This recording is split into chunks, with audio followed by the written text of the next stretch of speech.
चीन ने अचानक अपने रेगिस्तान में 12 लाख खरगोश छोड़े। दोस्तों, जब भी कुदरत के कामों में छेड़छाड़ करने की बात आती है तो चीन पहले नंबर पर आता है। चाहे वो 100 करोड़ चिड़ियों को एक साथ मारकर इकोसिस्टम को तबाह करना हो या फिर इंडस्ट्रियलाइजेशन के चक्कर में जंगलात का सफाया करना हो। लेकिन चीन ने अब रेगिस्तान में 12 लाख गैर मुल्की खरगोश छोड़कर जो दांव खेला है, ये चीन को आबाद कर देगा या फिर पूरी तरह से बर्बाद कर देगा। रेगिस्तान में ये खरगोश तड़प कर मरने के लिए छोड़ने के पीछे चीन का सीक्रेट प्लान क्या है, आज की वीडियो में हम इस बारे में जानेंगे। लेकिन इससे पहले हम तारीख की सबसे बड़ी खरगोश की आबादी के इंसिडेंट पर नजर दौड़ाते हैं। खरगोश की इस नस्ल ने ऑस्ट्रेलिया को बुरी तरह से तबाह कर दिया था। ये तकरीबन 1850 की बात है। उस वक्त ऑस्ट्रेलिया की पॉपुलेशन इतनी ज्यादा नहीं थी, इसलिए अंग्रेजों ने ऑस्ट्रेलिया में आकर कॉलोनाइजेशन शुरू कर दी थी। लेकिन उनको ऑस्ट्रेलिया में अपने मुल्क जैसा कुछ भी महसूस नहीं होता था और वो खरगोशों को काफी पसंद करते थे। इसलिए साल 1859 में थॉमस ऑस्टिन नाम के एक अंग्रेज को इसके यूरोप में रहने वाले खानदान ने 13 यूरोपियन रैबिट्स तोहफे में भेजे थे। उसने खरगोशों को स्टेट के बैकयार्ड में छोड़ दिया।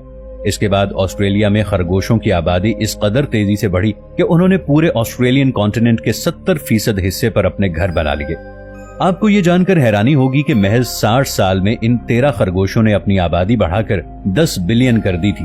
खरगोशों की आबादी तेजी से बढ़ने की वजह यह थी कि वहां पर उन्हें मारने के लिए कोई शिकारी मौजूद नहीं था। यहां तक कि हालात इतने खराब हो गए कि इन खरगोशों ने ऑस्ट्रेलिया की सारी फसलें तबाह कर दी। ऑस्ट्रेलिया की सरजमीन सॉइल में तब्दील होने लगी। खरगोश रिहायशी इलाकों में भी घुसने लगे। ये चुपके से लोगों के घरों में घुसते और वहां तबाही मचा देते थे। सबसे ज्यादा परेशानी की बात यह थी कि रोज बरोज खरगोशों की तादाद में इजाफा ही होता चला जा रहा था और लोगों का कहना यह था कि अगर इसका कोई हल तलाश न किया गया तो हमें बहुत जल्द ये खित्ता छोड़ना पड़ेगा। अगर हम इसे तारीख की सबसे बड़ी पॉपुलेशन एक्सप्लोजन कहें तो ये बात गलत नहीं होगी।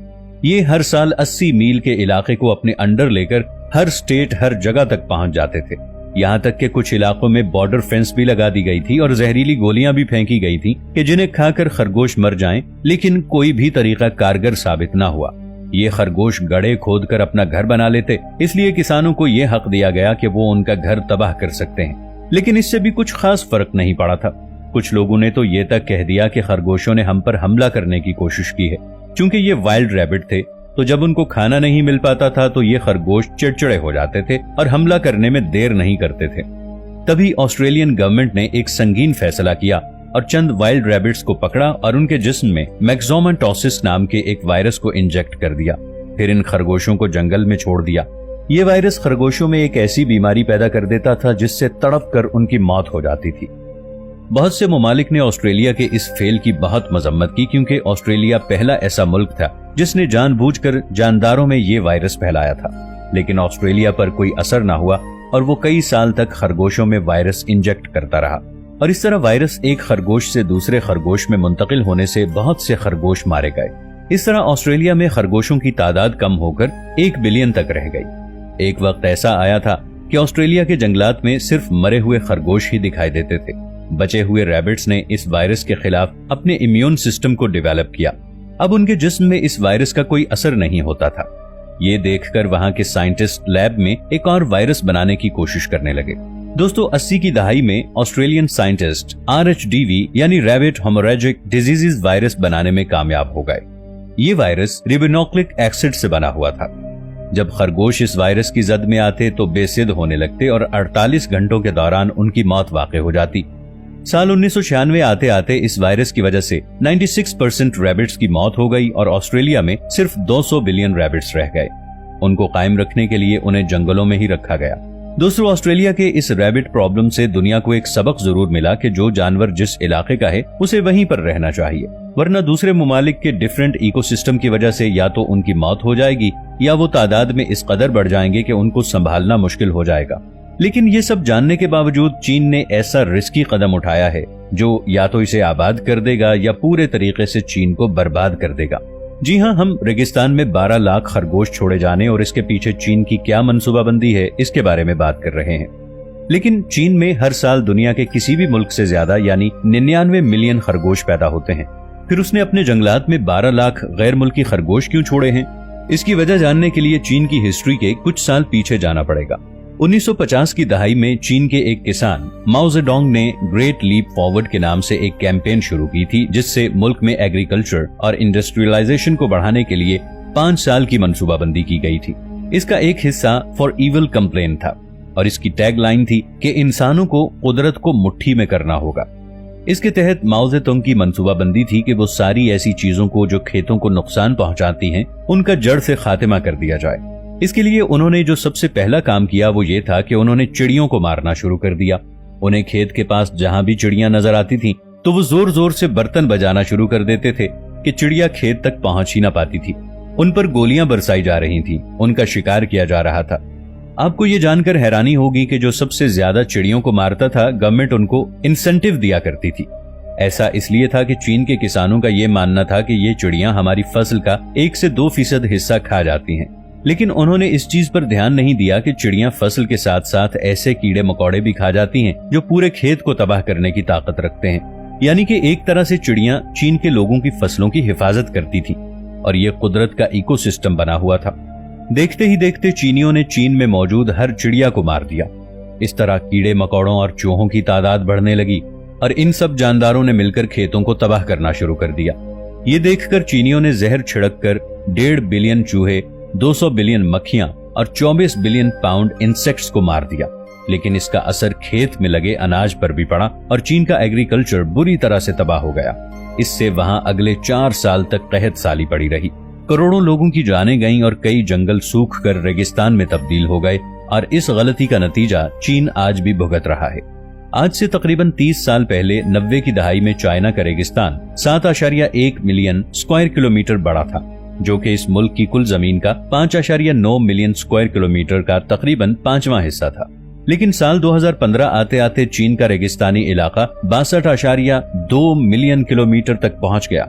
इसके अलावा चीन की 44% जमीन वीरान होने के अमल में पहुंच चुकी थी, यानी जमीन बंजर हो चुकी थी और रेगिस्तान आहिस्ता आहिस्ता अपनी हुदूद से बढ़ता जा रहा था। इस तरह चीन में बारिश की कमी होने लगी, ग्लोबल वार्मिंग अपने उरूज को पहुंच चुकी थी, पानी की कमी होने लगी, शहरी इलाकों में हुजूम बढ़ने लगा क्योंकि गांव में रहने वाले लोग शहरों की तरफ हिजरत करने लगे। ये देखकर चाइनीज अथॉरिटीज के पैरों तले जमीन निकल गई, क्योंकि इस डिजर्टिफिकेशन की वजह से चीन को हर साल 54 बिलियन यॉन यानी 63,400 करोड़ रुपए का इकोनॉमिक लॉस हो रहा था। वहीं से चीन की 30% अवाम यानी 40 करोड़ लोगों पर बोझ पड़ रहा था। मगर ऐसा ही चलता रहता तो अगले 300 साल में चीन एक बंजर रेगिस्तान में तब्दील हो जाता और इसकी इकोनॉमी फर्श पर आ गिरती। इस तरह चीन ने बंजर जमीन को जंगलात में बदलने का प्रोजेक्ट शुरू किया। इसमें 3 स्टेप फॉलो किए जाने थे। पहली तकनीक फॉरेस्ट्री थी। इसके तहत चीनियों ने 3 लाख एकड़ रेतली जमीन पर जंगल बनाने के लिए वहां पर दरख्त लगाने शुरू किए जो रेतली जमीन पर उग सकें। दूसरा कदम एग्रीकल्चर था। इसमें रेगिस्तान के गांव के आसपास किसानों को रेगिस्तान में खेतीबाड़ी करने के लिए राजी किया गया और उन्हें इस तरह फसलों की खेती करने के लिए कहा गया जो कि रेतली जमीन पर कम पानी से पनप सकें। इस तरह पहले फॉरेस्ट्री को और उसके बाद एग्रीकल्चर को प्रमोट किया गया। अब इकोसिस्टम को पूरा करने के लिए आखिरी तकनीक बाकी थी, जो थी जानवर पालना। चीन के रिसर्चर्स ने बरसों तक रिसर्च की कि जंगलात में ऐसा कौन सा जानवर छोड़ा जाए जो नए इकोसिस्टम में पनप सके और अपनी तादाद भी बढ़ा सके और इन जानवरों को पालने वाले किसानों की आमदनी का जरिया भी बन सके। फिर रेक्स नस्ल के रैबिट्स को चुना गया था, क्योंकि चीनी लोगों को खरगोश खाना बहुत पसंद है। इस तरह उनको पालने वाले किसान उनको बेचकर कुछ पैसे भी कमा सकते थे। इस नस्ल के खरगोश की ये खासियत थी कि ये घास की जड़ों को तराशता है और जमीन की मिट्टी की खुदाई करके सुरंग बनाता है और जेरे जमीन जाकर घास की जड़ों को कुतरना शुरू कर देता है। खरगोश के इस तरह करने से जमीन और ज्यादा फलती फूलती है और जब जमीन जरखेज होगी और जरखेज जमीन पर जो भी बीज गिराया जाएगा वो खुद ब खुद उगने लगेगा और यूं जंगलात का मसला भी हल हो जाएगा। खरगोशों की इस तरह खुदाई करना एक तरह से हल चलाने का काम है। इसके अलावा एक मादा रेक्स रैबिट एक साल में 40 अदद बच्चे पैदा कर सकती है। ये जानदार किसी भी इकोसिस्टम के हिसाब से अपने जिस्म को ढाल लेते हैं। ऐसे में चीन ने 12 लाख गैर मुल्की रेक्स रैबिट्स लेकर अपने रेगिस्तान से बने जंगलात में छोड़ दिए। जब इन खरगोशों को छोड़ा गया था तो इनके लिए 100 किलोमीटर की जगह फाइनल की गई थी और इस 100 किलोमीटर रेगिस्तान में सिर्फ 3% यानी 3 किलोमीटर लैंड एरिया में ही दरख्त और पौधे थे। लेकिन कुछ ही साल में ये बढ़कर 84% तक पहुंच चुके हैं, यानी 100 में से 84 किलोमीटर जमीन जरखेज हो गई है, जहां पे घास, दरख्त, पौधे और फसलें पैदा हो रही हैं। लेकिन जैसा